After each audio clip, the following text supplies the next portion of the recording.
Welcome to News at 8 on Remo TV. I am Ajala Ayomide. On national news, FEC OK's resumption of FCT land swap. The Federal Executive Council (FEC) has approved the resumption of the Federal Capital Development Authority. Minister of the Federal Capital Territory, Mohammed Bello, disclosed this to the Senate House correspondents at the end of the week's virtual council meeting. President Muhammadu Buhari on Wednesday at the Presidential Villa Abuja said the initiative, which was worth over 100 trillion under the previous dispensation, was designed to remedy the infrastructure deficits in the federal capital by swapping land with private investors who would in turn provide necessary infrastructures. The minister said FEC approved the resumption following a memo he presented to the council.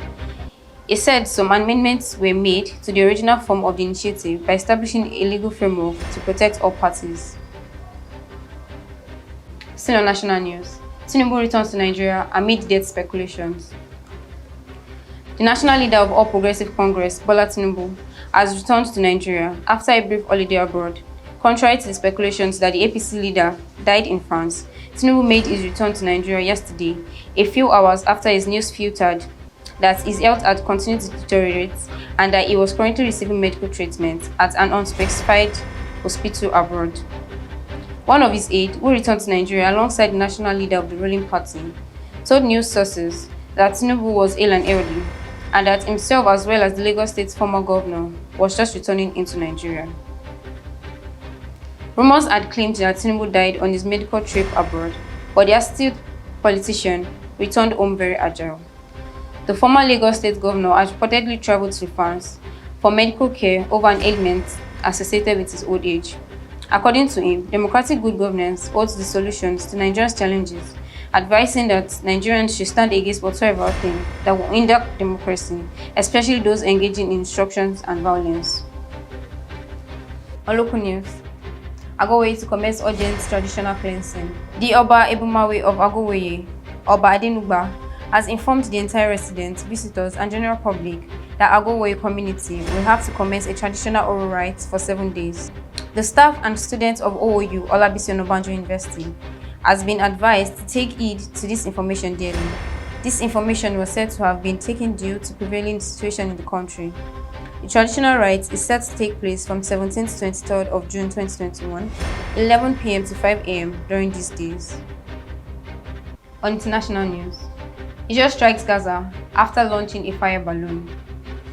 The raid early on Wednesday morning came less after a month, on 11th day after Israel's bombardment of Gaza in May, and followed a march in occupied East Jerusalem by Jewish nationalists that drew Palestinian condemnation and anger. The Israeli military said its aircraft attacked Hamas compounds in Gaza City at the southern town of Khan Yunis and said it was ready for all scenarios, including renewed fighting in the face of continued terrorist acts emanating from Gaza. The raids, the military said, came in response to the launching of the balloons, which caused about 20 blazes in about an open field in communities near Gaza. A Hamas spokesman confirming the Israeli attacks told Reuters that agencies that Palestinians launched continue to pursue their brave resistance and defend their rights and sacred sites in Jerusalem. On sports news, Wales tournament continues are back in action against Italy and Turkey. Wales take on Turkey in Baku, searching for their first win of Euro 2020. Italy look to maintain perfect start against Switzerland, which Finland bid to move to within a reach of knockout phase when they face Russia. Says Wales will be spurred on by partisan Turkish support at their second Euro 2020 game in Baku. Around 34,000 are expected at Baku's Olympic Stadium on Wednesday, with Turkey being able to count at the vast majority of support inside the arena. Wales captain said at his pre-match press conference, "I think it's good to be playing in front of big crowds. Obviously, we would prefer to be playing in front of 34,000 Wales fans, but it's not meant to be. If anything, it kind of spawns on us to be a bit more ruthless on the pitch, and hopefully we can keep them silent." On entertainment news, Toby Bakre lands debut lead role in Jade Oshiberu's forthcoming film. Big Brother Nigeria reality star Toby Bakre is set to make his debut lead role in a new Jade Oshiberu's directed film.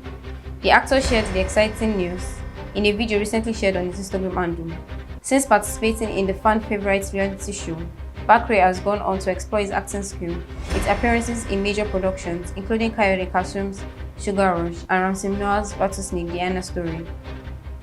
Very little is known about the untitled project by Oshiberu. Aside that, it also stars actress Adesu Aitomi, who will be making her return to the screens on the production. The actress took a break in 2020 to welcome his son music executive husband, Banky W. Actress and casting director Kemi Lala has also been associated with the project, but in an unknown capacity. The filmmaker also welcomed a son this year. This will not be the first time both Itomi and Bakre will be paired on a project. Both actors joined the existing cast of Kashim's Sugar Rush in 2019.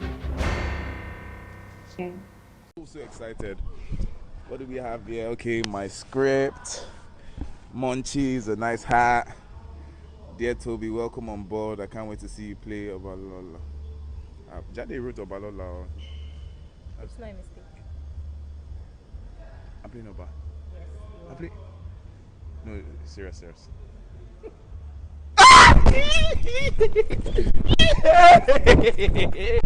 And that is on News at 8 on Remote TV.